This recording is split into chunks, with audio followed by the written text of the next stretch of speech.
Welcome to the Mission First People Always podcast. We're glad you're here. And now our host, Dr. Mike Patterson. Hey, everyone. Happy Veterans Day. Happy Monday. This is Dr. Mike, and this is a special edition, a very special edition of the Mission First People Always podcast. We're doing it live for the first time, and it's a big event for us. I'm excited because my friend Tricia Cerrone is going to be part of our conversation, and Bob Weis. We're here to talk to Bob about his new book, Dream Chasing. I'm going to get into the conversation a little bit because my friend Trish is going to be our moderator. She's going to facilitate our conversation. So we're mixing things up today, but we're still going to talk about what it takes to be a great leader and to build great teams, all the things that we talk about on the Mission First People Always podcast. We're doing it today, but we're doing it live. So Trish, I'm going to turn it over to you and let you lead us through the conversation. Excited to meet Bob and hear about his book. Thank you so much, Dr. Mike. Leading two great leaders is going to be a challenge, but I think it will be fun today. So thank you for the opportunity. So all three of us are authors, but I've read both of your books, and I was so happy to see so many things that were inspiring and that we also shared in common. If you have your books there, can you hold them up? Because Dr. Mike has Mission First, People Always. Bob has Dream Chasing, as well as his new fiction book, Ghost Dog. Thank you so much. In terms of those leadership books, though, I think book titles are always really hard to come up with, but I think with both of yours in particular, it's like they're very much a high concept of who you are. There's something innate about each of those titles. And I thought maybe you each could talk about the title of the book and how it came about first and how it sort of either represents you or your approach to leadership, whenever it's kind of most relevant to it. And by way of that, kind of introduce yourselves to our audience today. And Bob, if you would go first. I start? Okay. Well, it's so great to be here, Dr. Mike. Dr. Mike, I'm so appreciative. Trish, so appreciative of you both to do this. And we're trying it live and I had some trouble getting my side of it in. So I apologize to everyone who's listening who we might be late for, but uh, you know, I'm so lucky to have an opportunity to do a book about my 40 years with Walt Disney Imagineering. And I didn't really feel like I wanted to write an autobiography. I don't think my life is that interesting. But what I really did want to do is write something that illustrated how you manage, especially with creative teams, with complex teams that have lots of different disciplines in them. And so I started writing. I wrote for about 6 months, actually. Um, and then we started brainstorming about, well, what is this book really about? And uh, in working with my editor at Disney Publishing, we said, you know, what you're really talking about is the old expression, follow your dreams is really not valid. It's really about chasing your dreams. When you have a dream about something, you have to really aggressively move forward to try to make it happen. And you probably have a big team and you've got to kind of get all of them to follow you too. So that's when we hit on the idea of dream chasing. And like I said, I was probably about halfway through the book. Um, but the rest of the book was actually easier, comparatively, because I had this chasing of dreams, a metaphor to work against. Yeah, I love that. And there's something that you say, I think at the end too, like as long as there's a dream in your heart, that you have something worth Yeah. chasing a little bit. Yeah, I like Yeah, that. no, I think, and one of the things that has been great about the book so far is I've reached out to a lot of people, met a lot of folks to sign books and talk about the book, and you find people, have tremendous dreams themselves, and just need the encouragement to be willing to go out there and try them. You've both done that. You've both had tremendous dreams. You've both had tremendous careers. And I want to encourage everybody to know that your dreams are valid, they're good. And the real challenge for most people is going out and trying to make them happen. Yeah, it takes a lot of energy to do that chasing, and we'll get into that as we It talk does. It about some of does. your Yeah. projects because they've been intense. Um, Dr. Mike, can you talk about your title and also Happy Veterans Day? No, thank you. Well, my title actually came from my time in the Army. I started my career as an Army officer a very long time ago. I thought I did the math yesterday, and it sort of startled me about how long ago that was. But one of the themes that I embraced in the Army, and it was just sort of impressed upon me through every training environment I was in, my first units, we talked about mission first, people always, which is this idea we have a mission that we have to accomplish. That's why we're here. It's our North Star. It's what drives us. It's what keeps us focused. And in the military, our missions are sometimes life or death, and they're extremely important.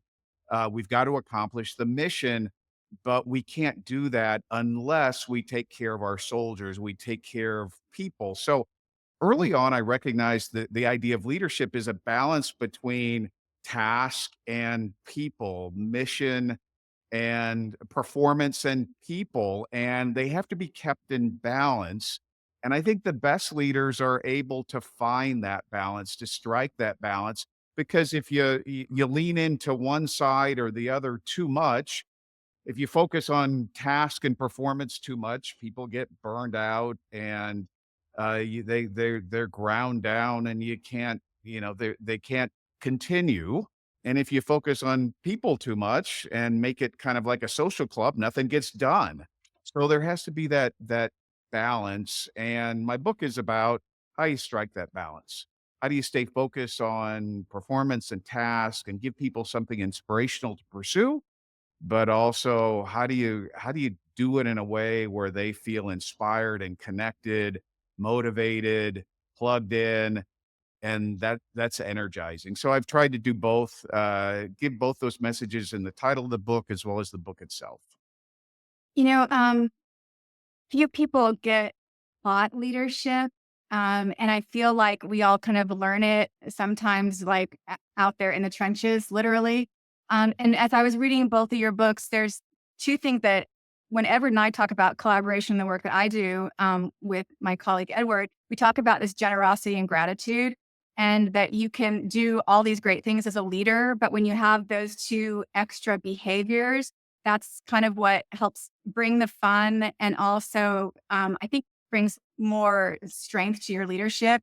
So, like when I was looking at all the stuff that you did with Shanghai in terms of, um, all of your team getting to know the people in Shanghai, all the development that was done for people is like that was like true acts of generosity that helped with the collaboration. But then also, as things were rough, you celebrate with gratitude every little win and stuff.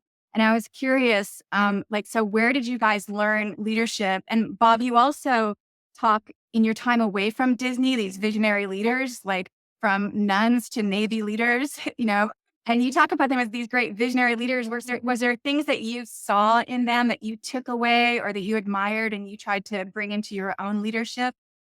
Well, I certainly admire what Dr. Mike has done with leadership and with his military career. And I did not serve, but the closest I came to serve, Trish, uh, was with the United States Navy, and we designed basically a training facility for sailors. So it occurs right at the last night of their training before they're supposed to graduate, and it was based on the incident with the coal, uh, where it was attacked by terrorists. And one of the things in the aftermath of the Navy's study was that the sailors were really not prepared for the disaster. They were not trained enough for it. And one of the problems was, I'll get it quickly, but one of the problems was that um, there aren't a lot of ships that are just floating around that they can train people on. They train in basic training and then they end up on a ship somewhere. Mhm. And so we created this trainer in Great Lakes, Illinois, on the Navy base, and every recruit now goes through it. It's been operating now for almost 20 years, I think. And they get there in the night, and it's just almost routine. Nothing happens until maybe 1 o'clock in the morning, and then all of a sudden they basically get an incident like the Colt. They get hit by a missile, and they're about to sink, and fires break out. And they came to us. They came to the entertainment industry because they wanted to make it truly immersive, and they wanted real fire. They wanted real flooding. They wanted all those things for the sailors to experience and try out or basically prove out their training. But they wanted it safe and, repeatable every night and all that stuff. But what I learned about the Navy going on ships and talking to leadership is our armed forces are tremendously skilled, valuable. They're great storytellers. I think storytelling in the Navy, I'm sure it's in the armed forces overall, telling the history to young recruits so that they can understand how does this particular situation relate to something else that happened, 20 years, 40 years, 75 years earlier. I just found them to be incredibly smart, entrepreneurial, insightful, and it's one of the greatest experiences I ever had. I've had the best experiences at Disney, as you know, Trish, us together.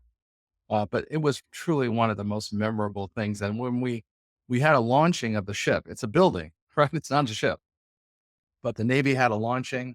We had a christening. Did they break champagne? They broke the champagne, but one time I was on a flight, and the guy next to me was dressed in Navy uniform, and I said, "Did you go through Great Lakes? Did you go through battle stations?" He said, "Of course I went. Everybody goes through battle stations. It's the most important part of training." And I said, "I worked on it." He was like, "Of anything I've ever worked on in my life, all across Disney, I felt more proud of that, Mm. more proud of being involved with something that could save lives, Yeah. train our great heroes in the military." I'm just so lucky. I feel so lucky to have used all the skills that I developed on that. Mm. That's amazing. If there's one thing that you would take away then from like the Navy commander, I assume, who was coming to you with direction, Yeah. what did you like about him the most? Well, I think they knew exactly what they needed to put together, which was it had to be something that immediately the recruit would stop thinking about it being a building and think they were at sea, to simulate the true experience for them. Because they knew, and in fact, one of the great uh, Navy leaders that I worked with, he brought up the quote. It's a famous quote, but he brought up the quote that, a cat will sit on a hot stove once, and then it will never sit on a cold stove either. Once they learn, once we learn something, once the recruits, if they actually reach out and there's a fire on the other side of a door and they touch that door and it burns them, someday later in their career, they're going to remember that. They're going to remember, the water was getting higher and higher and they had to get all the munitions out of a room. It was, they knew what they needed. They knew how to focus it. And it didn't really matter to them if it was made from plywood out of Home Depot or high tech or whatever. They just really, their entire focus was the recruits and making sure they were going to save lives later. That was entirely their role. Yeah. So he really had that clarity of mission, and kudos for making it repeatable for so long, because that's no Yeah. easy feat, right? Yeah, exactly. Just I'm filled with a gratitude for the Navy for letting us have a chance to do that. Mm. Dr. Mike, when you look at like great leaders, and is there something that stands out for you, or is there anyone that you met in your career that you felt kind of just, someone you want to emulate? Yeah, and first of all, thanks to Bob for creating that experiential training. I'm a educator by training, and we know that when people have an experience, it's memorable and it's sticky. So that sounds like a great experience you've created. It's interesting that all our conversations so far have been geared toward the military. Maybe this is our Veterans Day. It is Veterans It's Day. special. Yeah. So, I'll in keeping with the theme, I'll recall one of the most impactful leaders on me early in my career, and his approach has stuck with me. His name was Lieutenant Colonel Richard Dow. He has since passed on. He was a Vietnam veteran, a field artillery officer, and I was a company commander in his command. And what I recognize and remember so very clearly about Colonel Dow, even though he had wartime experience, he was much more senior than I was. He invested in me. He treated me with a sense of dignity, and he poured into me. And I sensed with every fiber of my being that he cared about me, not just as sort of a cog in the wheel of command and control, but he cared about my development. He cared about making me a better officer. He ultimately cared about our soldiers and the mission that we had to perform. And he would be sometimes very honest with me in the feedback he gave me, but he always did it with a sense of, sometimes he was very passionate, but I always knew that he maintained positive regard for me, Mm. and everything he told me had an element of kindness within it. I knew that if he said it because it was good for me. He was never belittling or berating. It was good for me, and because of that, I took it all in.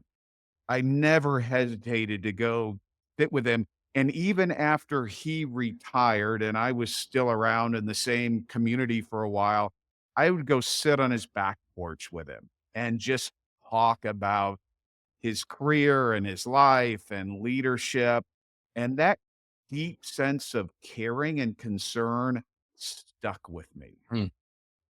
And I'll never forget it, and I'm forever grateful for Colonel Dow. Dr. Mike, that's a great story. And I'll just toss one in, Trish, right on top that, a related story I would say is that when I started at Disney, we were building the first Disney park outside the United States in Tokyo. And this is 1980. So it's a long time from now. And not that long after, World War II. And it turns out that my boss, Tom Jones, was a Army veteran, spent most of his career with the Army Corps of Engineers, worked in so many countries, Vietnam and Japan and other places. But he had been a part of the Reconstruction with Douglas MacArthur in Japan. And so here's this guy who's got this incredible history. He rebuilt Yokohama. He built the first recreational facilities for the Japanese in Yokohama. He had spent so many years in the military and specifically in Japan. And here we are building the first Disneyland in Japan, where we're working. And actually on the other side, on the Oriental Land Company side, which was the partner in Japan, there were people who had fought on the other side. Oh, that's Li- amazing. Here are these guys who are Yeah. their 70s and they're, working together, collaborating. Um, but he was a tremendous, he was my leadership training, I'd say, like you were talking about that gentleman, Dr. Mike, for so many years. And he had a great expression that we used to make fun of, but we knew it was true. And he would say that, you've got the football. Mm. And it didn't matter what happened. We knew we had the football. And the rest of my career, I've always said, okay, I know who has the football, meaning that person is running with the ball and that person is supposed to make it happen. It's not 18 people. There's somebody that's carrying the football. And it was great training. It was overall, it was like a MBA in leadership, I think.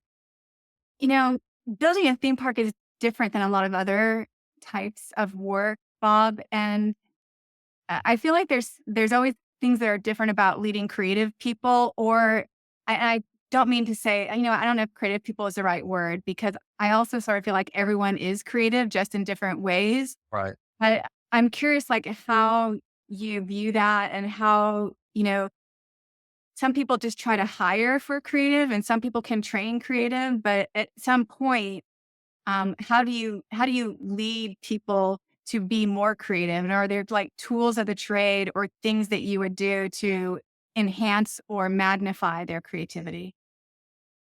Yeah, I think the big challenge is, and it kind of goes back to the title of my book, Dream Chasing, or the general idea of storytelling, which is that the difference between, say, theme parks or entertainment projects and any other project is there is a central story that's being told. There's an experience that's being put together, um, and you have to keep a lot of people focused. And you know this better than anybody. Tricia, focused on that kind of central idea, and it's easy to get off of it. It's easy to forget in the concept of huge engineering challenges and budget and schedule and all those things, what we all were embarking on in the first place. And there's a great quote from Walt Disney himself, who said, "Building these projects are like walking eight dogs." And you can imagine walking eight dogs, and the dogs, they're not going to walk together, right? They go wherever they want to go, and you have to kind of try to lead all those dogs in the same direction. Um, when I started Shanghai Disneyland, I had a core creative team of about 15 people. And it was very easy for us to sit down in one room and sketch and come up with ideas and come up with, research and work with our partners in China and all those things. But by the time we were at the height of design, we had 720 people. So now you have to be able to communicate the importance of that story to a much wider audience, because there's someone out there, and it could be someone who's designing flooring material or designing, robotics or designing stained glass or, designing food service. And you want everybody to stay going in the same direction. And that's the challenge. The challenge is to articulate clearly enough to everyone and have it go all the way down the chain what it is you're trying to achieve. And that actually is one of the things, going back to the Navy for a second, that I found was that by storytelling, by being clear about history, storytelling, things like that, you could build a mental picture in people's minds about what it is they're supposed to know. And it takes a lot of meetings, it takes a lot of peer reviews, it takes a lot of team building, lots of, getting together at night and handing out snacks and beers and anything you could do to just create an esprit de corps, to create a sense of team building. And especially when it gets, really tough and it's hard, you got to really, try to get everybody, not only to remind them, why are we doing this, which is important, but to keep them focused on the fact that it actually is important. It is important to their hearts, to their, you know, to their feelings to do it. It can get very hard in those tough times. I want to spend some time on that because I feel like that motivation it had to be really powerful in Shanghai. But something you said, you basically, in as I was absorbing, you're saying story is the mission and story is the tool for the mission. Yeah, it's both. You're right. It's Yeah, both. it's It's the mission of powerful. what we're trying to create, and it's the power behind it that unifies everybody to a common purpose. Right, right. Dr. Mike, so in what you might think some of your work is less creative, but you still, in a way, have stories that you have to tell and that you tell your people. And how do you how do you look at leading people to even find creative solutions or creative problem solving in the work that you've done? I've certainly never been known as a creative, so I'll just concede that up front. But what I found is creativity often comes through that collaborative process. And Trish, I know that's the focus of your work. You and Edward have a great organization focused on authentic collaboration and how to bring people together. I found that the best ideas are often created in community, and they emerge when people are open to each other. No one has a sense of certainty about how exactly it needs to be done at the outset, because I think that sort of inhibits the creative process. Certainty inhibits creativity, I feel like. So that sense of openness and people willing to share and collaborate and just openly communicate, it sort of becomes a springboard to new and fresh ideas. And then one of the things that we always used, and maybe storytellers can relate to this, when we had a project, we were designing training or building something, we would begin with this question: at the end of the experience, what do we want people to feel, know and do as a result of that, the experience they just had with us. I like to think of learning experiences, and, Bob described one that's probably the ultimate learning experience for the Navy. What do we want people to feel, to know, and to do as a result of this experience? And then together we figure out how to get there. So that's the limit of my creativity right there. I don't think so, Mike, because I think there's creativity is sometimes confused with artistic skill or things like that. But I think creativity to me entails um, a sense of the ability to be able to think outside the box, think outside the known, um, and exactly what you said a second ago. When I think of creative charrettes or brainstorming sessions, we call them charrettes at Disney. Um, Brainstorming sessions tend to be something where you put a lot of people in a room. We used to joke about, you put them all in the room and lock the doors and pass food under the door, and don't let them out till they have an idea, right? That the idea was the intensity of a group of interdisciplinary, multicultural, disciplined people in a room trying to figure out a new way to think about a problem, and that you try to push out in those meetings, you're trying to push out the idea that you're supposed to say, like, know or evaluate in that meeting. You're just supposed to.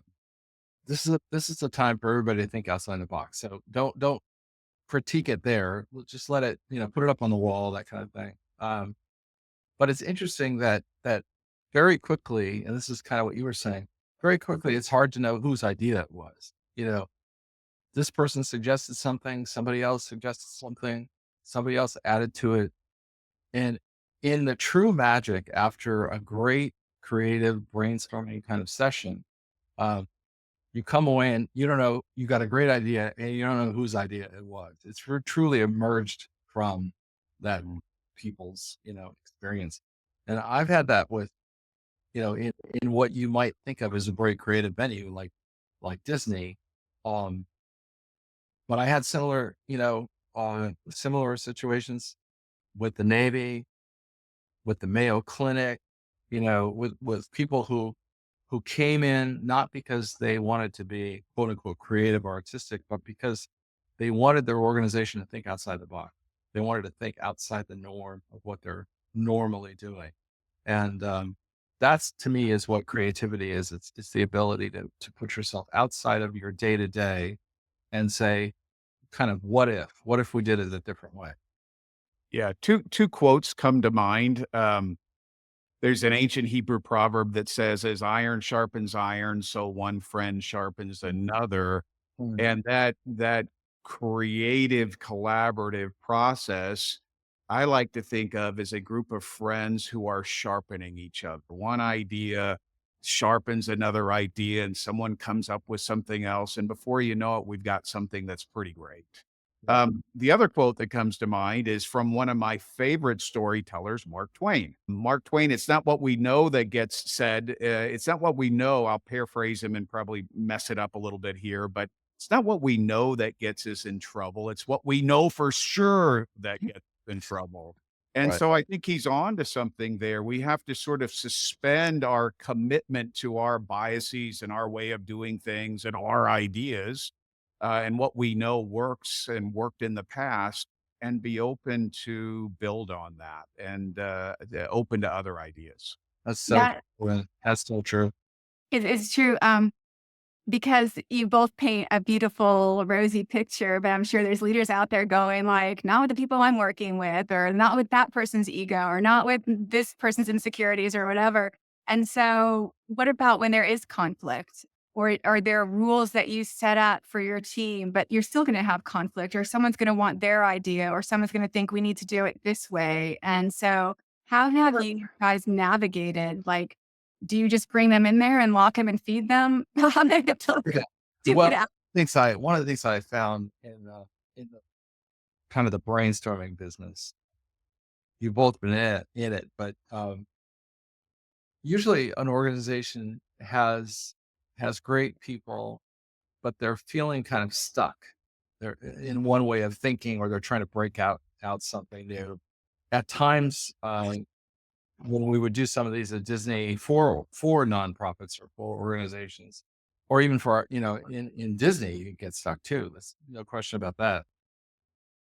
I think the smartest management training I would say is figure out who your key players are that you want to have this experience. So you've got to have your people in there, and then be willing to mix in some people that have nothing to do with what you do, artists or writers or designers or architects, or, be willing to open up the team to some outside. Because if it's all your same people in the room, it's going to be hard to break through. But so you need to mix in some new team members. And then I sort of see these as parties. I honestly do. I see them as parties at your house. You want to welcome people. You want people to feel comfortable. You want to have some nice food. You want to have, comfortable. I hate conference tables. I like to sit around in, soft chairs. I like a lot of boards, a lot of, flip charts that people can hang up, coloring media, drawing media.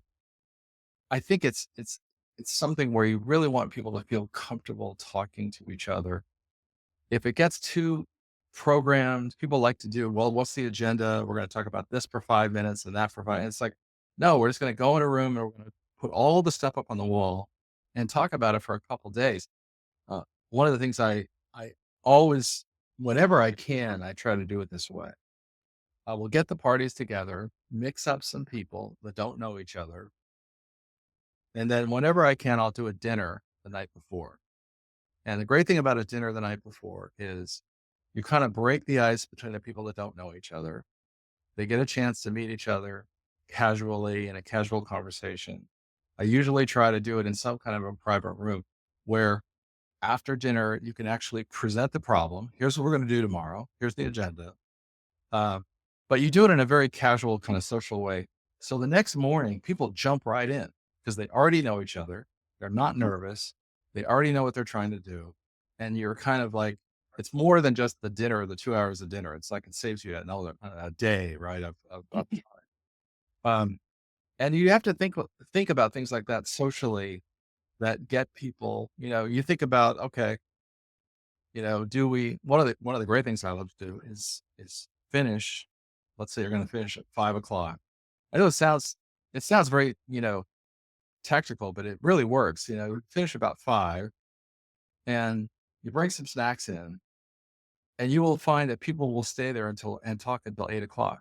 They'll just keep going. But you kind of break, okay, we're not working on the job anymore. Now we're just talking and everybody's got to kind of report out, but it's going to get a little more casual. And you find that people let their guard down. Creativity has a lot to do with letting your guard down and thinking outside your comfort zone. So I think anyone, any organization can have a great brainstorming kind of session, but you have to be willing to bring in some outsiders.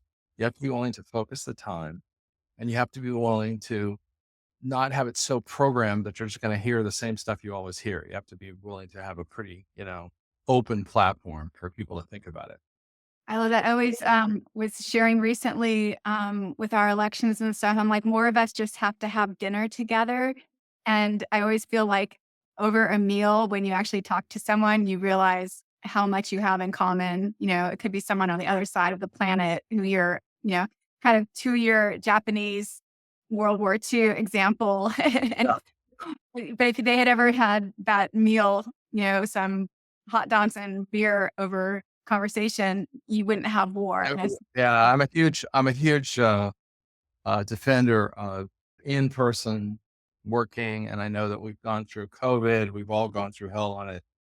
I don't think Zoom is the ideal medium for a creative brainstorm. I think to the degree we certainly use it, we're all involved in working online, but I think there's a certain amount of tactile work face to face around a table, getting to know each other, sketching, turning it upside down, you sketching on the other side. I'm not sure we know how much we miss when we don't do that. I think we've become somewhat desensitized to how much our human interaction is valuable to us. Mhm. Yeah, we talked a lot during COVID about what we're missing around the water cooler or like passing, Exactly. having, dropping by someone's table at lunch and stuff. There's something you did too in what you were talking about of like, yes, you had that social the night before, and then you had the brainstorm, and then you really changed mental state. So these people who you're brainstorming with, they had like these three different mental states that they're in. So Right. it's like, I think also for our brains, that changes it up for us in a way that helps re-spark and rejuvenate creativity. So that's what it's making me think of. I think there's actually neuroscience about that one, Oh, it but is. I'm not a neuroscientist. And But that, Dr. Mike, Tr- when you think of some of these challenges, what are your insights? Well, Tricia, I just want to comment on something you said about the need to spend more time at dinner with people that we don't know and maybe don't like. It reminds me of something President Lincoln said. President Lincoln said regarding one of his political opponents at the time, he said, "I don't like that man, so I need to get to know him better." yeah. Mhm. It's really hard to dislike someone you know well. It's easy to point, point at the TV screen and wag your finger and say, "Ah, that awful person." But once you encounter that person in real life, sort of the face-to-face reality of that moment and get to know them, most people, there's something about them that you can like, or you can have empathy with them for some aspect. So I that part of our conversation really resonated for me.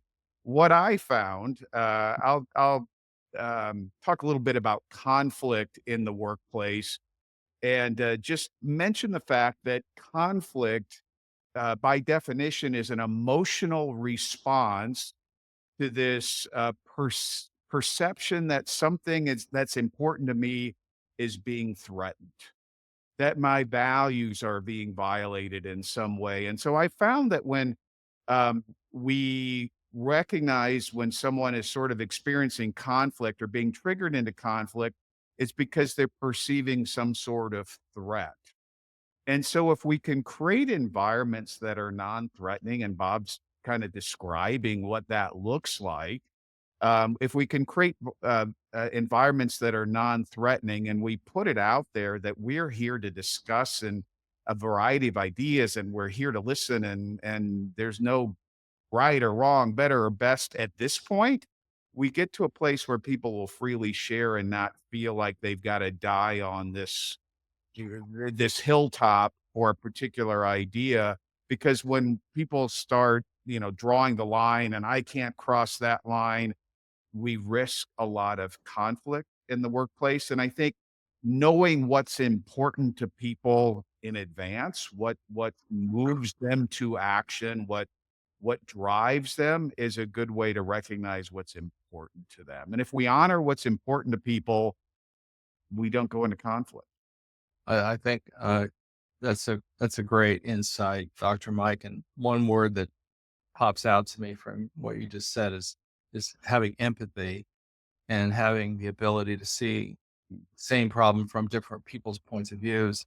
Often at Disney, you get the people who run the parks day to day, um, are responsible for the bottom line of the parks and revenue back to the company, um, who would say, well, those guys at Imagineering, all they want to do is be creative.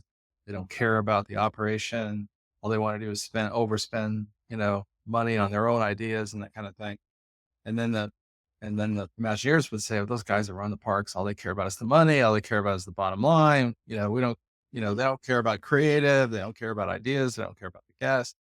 And then you realize all these people are talking talking trash to each other, and they're all a part of the same company. They all make their money from Disney. They all get their stock options from Disney. They're all about the success of Disney, but from very differing points of view, incredibly differing points of view. So by getting them in a room and saying, let's drop our guard, let's all kind of think outside the box here together. And you can't come up with a crazy idea that's not operable, but at the same time, you can't operate the way you've been forever. You've you gotta think outside the box. So it's amazing how common we are together, but we love to have conflict. Love to. Energizing about it, maybe. Or we Yeah. all think we're so unique and special. I am not sure. Right. Yeah. Yeah. Well, the term I like to use rather than conflict is I say opposition is healthy. Yes. And opposition is when we bring different ideas and we could advocate for our ideas and be passionate about our ideas and our point of view, and try to persuade people about our point of view. But it's healthy to do so, and if we do it in a way that no one feels threatened by this discussion or this debate, it's the right thing to do. It's the healthy thing to do. I often ask people, have you ever been on a team where there wasn't healthy opposition? Yeah. Yeah. It was one of those go along, get along teams where everyone smiled and nodded and rolled their eyes when the boss, threw out another one of his or her ideas and we all didn't want to rock the boat and we all just went with it. And then it didn't end well. It wasn't very good. It was sort of mediocre at best. So I'm an active proponent of healthy opposition, and that's fun when we do it that way. Yeah, it's true. One of the things, Trish, we did when we started Shanghai is as the team was assembling to come up with creative ideas and, kind of reinvent what a Disneyland for China could be.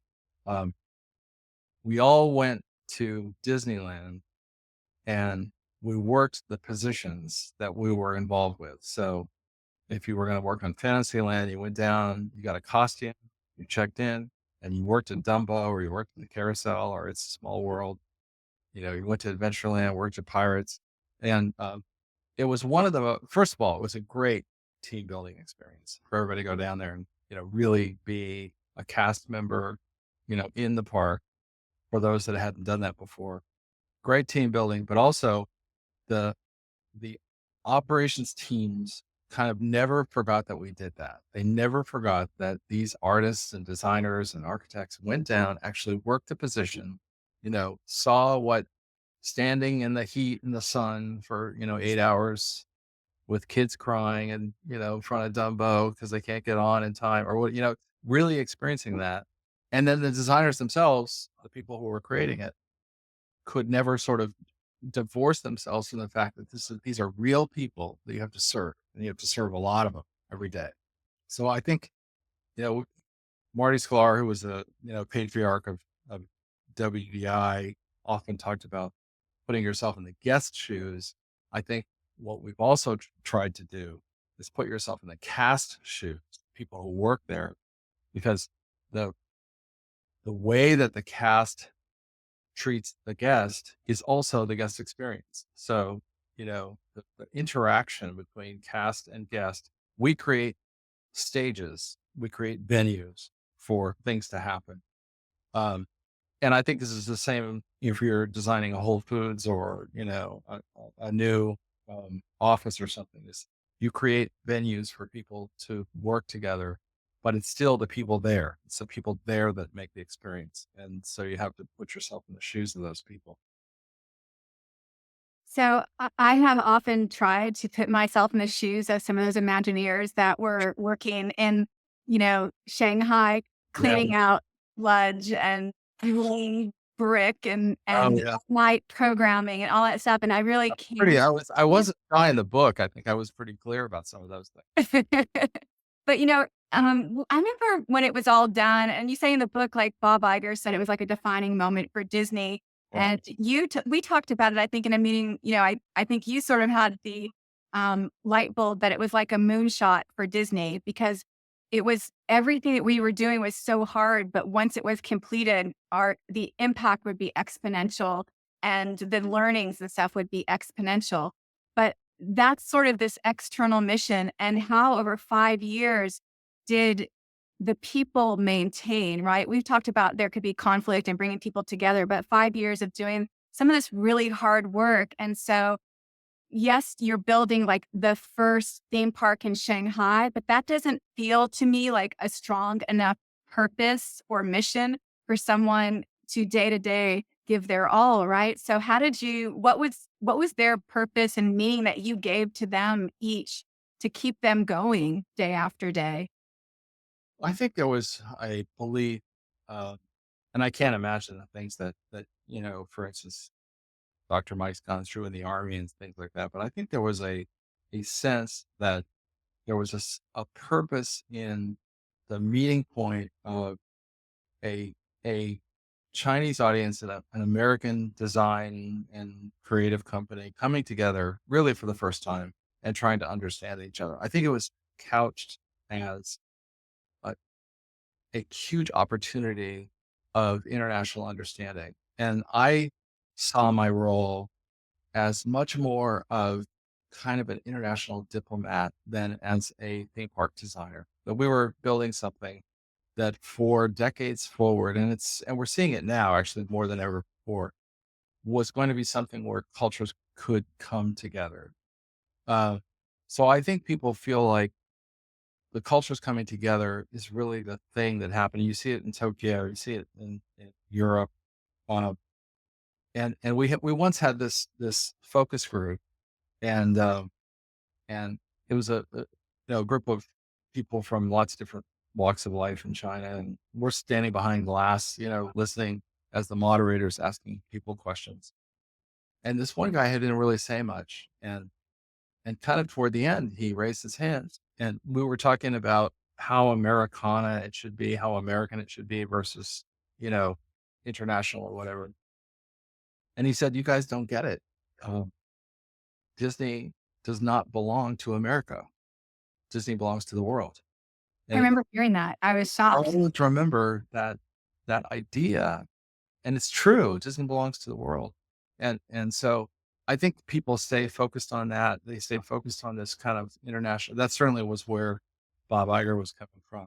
But there's also things, when I think back on my time in Shanghai, uh, and I think about the fact that construction safety um, and respect for workers at the time that we started just didn't exist. It just wasn't thought about the same way as it is here, and people got injured. Terrible things happened to people, and we said that's intolerable. You cannot do that on a Disney project. And so we created a construction worker safety program uh, to train workers to you could not walk on the site. And believe it or not, it happened, but you could not walk on the site without shoes, without construction boots, without a safety vest, without a helmet, I mean, these are things that never occurred before. We provided tools for people. We provided training. We worked, we learned from General Motors in Shanghai and other people who ran factories. We really worked to change the face of the respectful workers in China. And I think there's a germ of something that happened there that happened since then around China. That the relationship changed. And so if you can have a be even a little catalyst of creating something like that that makes a social change like that, it's a big deal. It's a huge deal. So when I think of Shanghai Disneyland, I think of it as a much bigger thing than designing and building a theme park. You're right. It's something much bigger. Dr. Mike, do you have any thoughts to add to that in terms of how, that sort of external and internal, or maybe extrinsic and intrinsic motivation that leaders need to articulate and to help inspire and motivate people? Yeah. Well, first, I'll observe that Bob just made the point of my book, Mission First, People Always. So we had he had a big mission. Um, very dramatic mission that we could all see and experience and focus on. But the execution of that mission required us to take care of people. And he described the little things, or they seem like little things to us, but major things that were change agent things for that population, that workforce had to be done in order to do it right. So, thank you, Bob, for endorsing my book. I'll I'm very get that in writing at some point.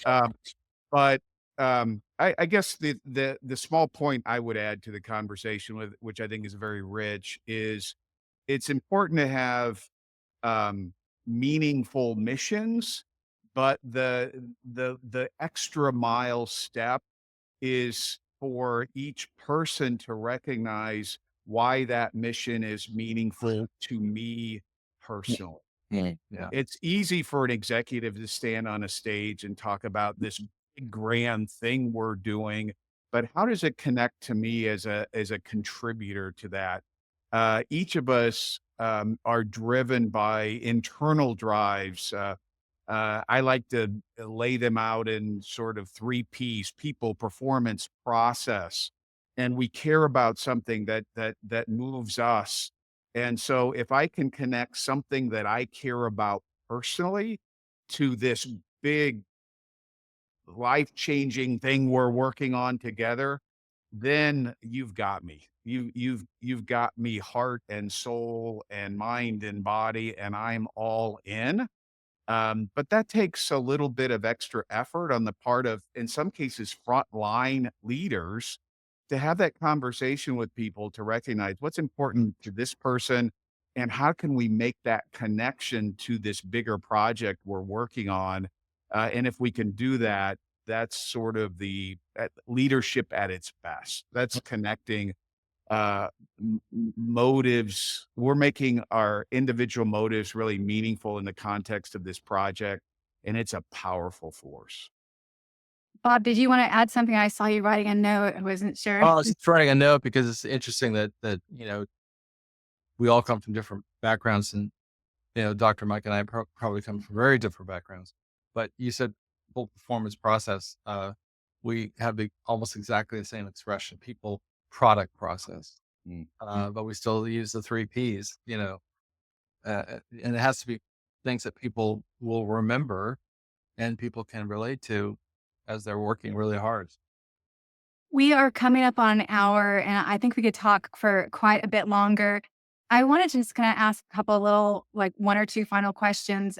If you know, I see a lot of people coming back to Disney, and people who left and did stuff, did other things. And you, Bob, you left and did other things and went back. And I feel like there's a huge growth when you do that, and it's such a gift to be able to go back someplace and return with the knowledge that you have. But in general, is there something in your career that you wish you could have done differently, or that you would give as like a tip to a leader of like, this is one thing I've learned that I think is really important to remember? You don't have enough time for me to talk about all the things I wish I had done differently. But I will say that one big one, I'll say one big one, which is that when I came back from Shanghai and I had worked in projects my whole career, and I went to work as president of Imagineering, one of the big things I learned was the passion to create is has to be everybody. And as a project leader, you often focus on the chief architect, the chief ride engineer, the chief creative person, whatever.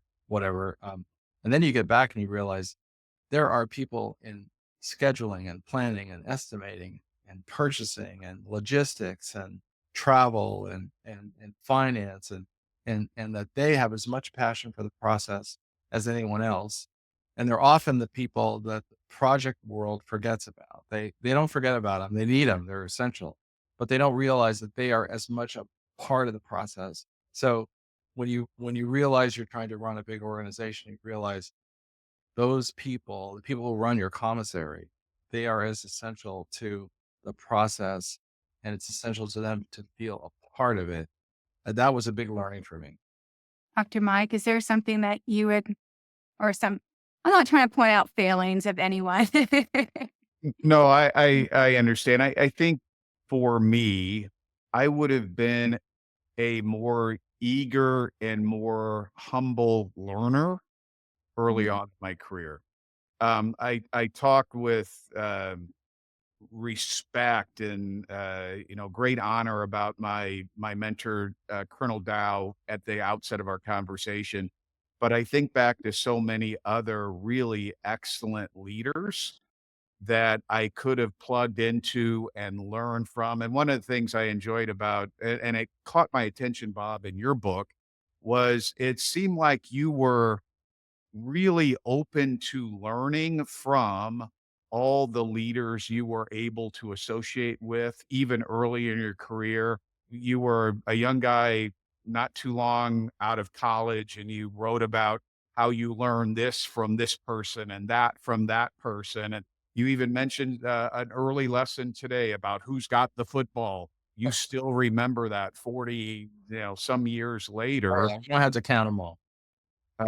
And and I think I missed a lot of opportunities to learn from some great leaders in my that came, and I encountered along the way. And whether it was my pride or whether it was my, "Oh, I don't need, to learn anything. I've got this."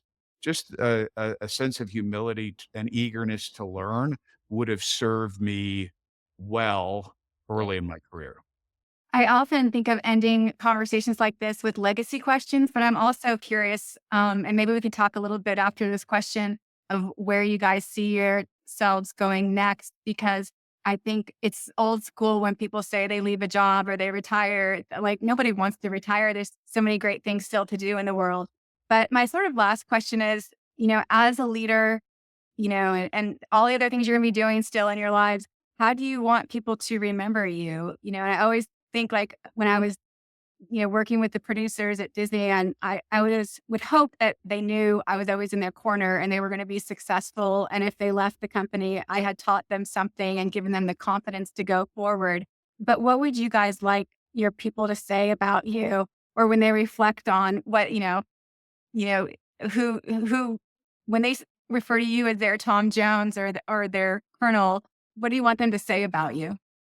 For me, I'd like them to say Mike is someone who cared enough about me to invest in me, pour into me. I'm really passionate in this season of life about working with younger leaders. There's a group of young guys sort of in my sphere of influence that I spend a lot of time with, sometimes over lunch, sometimes out on the golf course. But I open myself up and share lessons learned, mistakes made, things I wish I would have done better. But I want to be known as the generous guy Mm. who gives to others from my experience. I've been blessed, so I'm blessed to be a blessing to others in this season of life. And I want to do that well. It's hard to top. Sorry, Bob. And that's hard.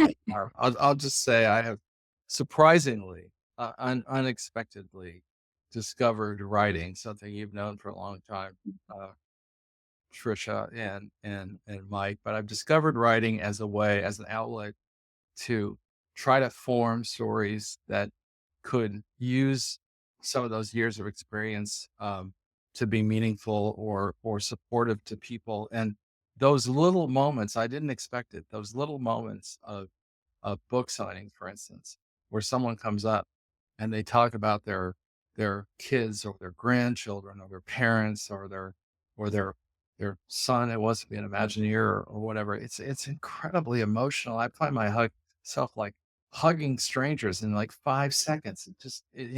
It's so I would love to be a communicator. I love the work that I've been able to do. I love being a communicator of meaning, encourager of people that they can do great things and that they should never, feel like they can't. So that's been really been what it's about. It's what I want to do more of. And I guess it's a way of I thought the book would be interesting to write, and it has been, and it has been meaningful to other people, but it also was very meaningful for me to have a way to frame up a lot of years in not in a way that's meaningful to me, but in a way that hopefully is meaningful to other people. And so I hope to do more of that. Hope to do more of that. And if I can, in some little way, inspire somebody's thinking or help their kid think about their career or something, that's tremendous. Yeah, that's beautiful. Thank you both. I think there's something about what you're saying, Bob, and like even with the golf, Dr. Mike, books in a way are they're an instrument for connection, not just for them far away, but like you're saying, when you sign books and you're with those people, it's a totally different relationship. Yeah. And so maybe books can start bringing people Books are together the way books, dinners do. they still carry power. There's still something about holding that in your hand. And Yeah. I just, I want to say before we have to go off, I'm so appreciative of you, Dr. Mike, of you, Tricia, for the opportunity to speak to your devoted audience, to have this special time together. And I hope that those on or listen to this later, you've got someone who's served in your household or in your neighborhood, go give them a hug. And Absolutely. if you don't have someone who's served, give your grandparents a hug For your dog. or your dog or whatever. Yeah. Yeah, I'll just express my gratitude at this point, Bob, to have you on the show. It is an honor. I enjoyed your book. I encourage people to go out and buy your book and read your book. If you're whether you're a big Disney fan or not, maybe you're just a leadership fan and you want to understand how people do really hard things together with really high exacting standards in really tough context. I think it's a great leadership book from that perspective. So thank you, Bob, for being part of this. Tricia, you were an awesome Wow. facilitator of Thank this you. conversation. I just for the audience, real quick, I met Tricia through one of my former Pepperdine students, her business partner, Edward. I love Edward. Now I appreciate Tricia. I can see why they work so well together doing authentic collaboration. Tricia, I endorse everything you and Edward do. So thank you for being part of this. And I hope we can do some other things together in the future. I Yeah, hope. with both of you. It was a pleasure to be with both of you today. Thank you. Thank you so much. Thank you, everybody. All right. Thank you. Take care. Thanks for listening. We hope you enjoyed today's episode. If you want to create a stronger, more people-centric and empowered culture for your organization, visit drmikepatterson.com.